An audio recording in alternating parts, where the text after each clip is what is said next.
Zach, where do we stand here if members are going home? We were told that if members were forced to stay for the long weekend, knowing they all have parades to march in on Memorial Day, that would mean that would be a good sign. That would mean progress.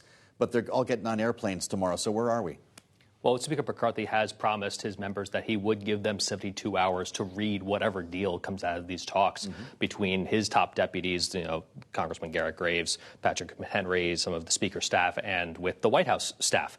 And so that 72-hour rule could be burned over the long weekend. Members could, in between these parades, take a look at this deal, decide what they think, and then come back on, Tuesday, maybe even as early as Monday, and actually vote on a deal. But there is no deal yet. And so why keep members in Washington and let them stew when they could send them home and then bring them back maybe with 24 hours notice? This is something the Senate's already doing. Do they come back more emboldened, having gone to their districts and spoken to their constituents? That's always a possibility. I'm thinking back to 2009 when they were first trying to get Obamacare through, the Affordable Care Act. There were all these Tea Party protests that really ginned up the Republican base against it, and it passed by the narrowest of margins. 2017, kind of a similar thing, but the reverse, when Republicans were trying to repeal Obamacare, and there were a lot of more liberal or progressive protests against a repeal of then a much more popular Obamacare. And so if they get a deal, they're going to want to vote very quickly. Let's hear from the Speaker of the House. He spoke a few moments ago on Fox Business. Listen. Look, the only progress that's really been the stumbling block is spending. The Democrats they kept wanting to spend, when they really thought they made a concession, they wanted to spend $30 billion more than they spent this year. I've been very clear. I will not put a bill on the floor that spends more money next year than this year.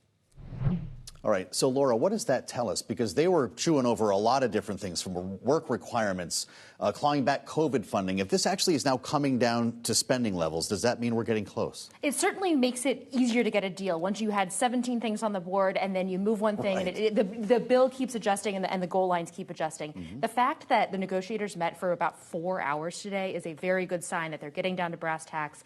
They're negotiating these final details. Over the past couple of days, we've seen all sorts of drama, these really short meetings, people walking out saying, they're taking a pause. So the signs from outside the room look like inside the room. The actual work is getting done at this point. And when it comes to the actual work getting done, if spending is the only thing left, this is still huge, though. How far is that gap? Is it starting to narrow? That's what this really is the key sticking point that they haven't solved. And this is going to be a big pill for Democrats to swallow if they do have to go back to one of these prior year spending bills. You look at, the levels of where things were just with inflation alone, that amounts to a pretty big cut. And then how you allocate that spending cut is going to be problematic. However, the thing in the back of every Democrat's mind, and Joe Biden knows this as well, is, either we accept this thing that we don't like a little bit, or we default, which could have a lot of political as well as economic consequences that are even more broad. So it's a really difficult, tricky balance they're going to have to make. But Republicans right now are essentially winning in this fight because they're able to say we want concessions, and they're getting concessions. How about that? It's not lost on us, by the way, Anne-Marie, that Speaker McCarthy never mentioned a dollar amount when he briefed reporters today. He never said $130 billion. He just said we need to spend less money next year than we did last year. Does that suggest that they're finding a common ground here, Zach? I feel like the only way to a common ground at this point is for both sides to be able to save face. If Republicans can say that we cut spending and Democrats can say we held off Republicans from cutting spending too much, especially on the non-defense side, on the domestic spending side, then both sides can come away from this and avoid a default and actually pass something and then later get the government funding. But how is the White House going to save face? President Biden said he would not negotiate on the debt ceiling. This is exactly what they're doing. He cut a foreign trip short because of budget negotiations, because they're tied to the debt ceiling.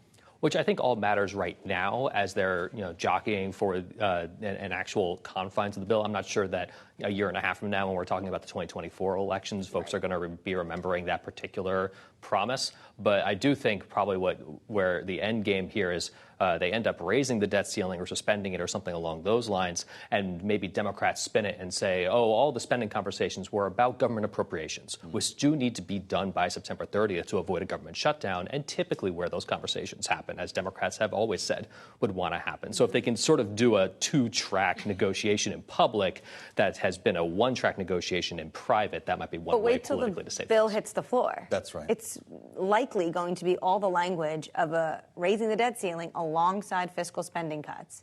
Yeah, marrying the two. That's a fair point. And then there becomes the matter of the X date. And we've been agonizing over this and whether there's some fuzzy math going on here. We've had a lot of folks join us on the air to say that this is not Janet Yellen thumbing the scale, but we've had many Republican lawmakers suggest as much. Secretary Yellen talked about it earlier today. Listen. It's highly likely that we would run out of resources to meet all the government's obligations in early June, and possibly as early as June 1st. So we no longer see very much likelihood that our resources will enable us to get to the middle or end of June. Laura, she's actually been very consistent about this. As early as has been the language in all of the letters, as early as June 1st, knowing that it could bleed into the next week potentially. Goldman Sachs has said June 8th or 9th. Morgan Stanley has been similar. The Bipartisan Policy Center we're going to talk to shortly has been in that same camp. Republicans still seem to think, though, that she's trying to mislead them. Is that fair to say? Well, and they really have taken issue that, there haven't been transparency. Part of these are just talking points, but also it is a little bit of a moving thing. We've seen Treasury every afternoon puts out here what their cash levels are. They're actually up over the past 3 days, which may buy negotiators a little bit of time and maybe what's giving Kevin McCarthy some of that optimism. They don't have to do it by June 1. They may need to do it by June 5th, 6th, 7th, but that, if they have this 32-hour rule, they have to get the Senate to pass it. They need to get it signed by the president, that they're not in dire straits. They can't let this go on for weeks, but they maybe have a few more days than they were banking on initially. Representative Matt Gaetz said that reporters should be asking Janet Yellen about her Ouija board. I mean, what analysts are saying... She doesn't even come up with the date. Staff does. What analysts are saying is that it is sometime likely in early June. It could be June 7th. It could be June 8th. So June 1st, for her to say as the opening mark, is actually not that far away. And shouldn't Treasury be conservative? Yeah, I mean, that's the whole point, is if a default of any size is bad, then you want to make sure that you get this done well in advance of anything that could happen. And we should keep in mind that I think a lot of focus has been on the House timing, but the Senate timing is also really sticky here.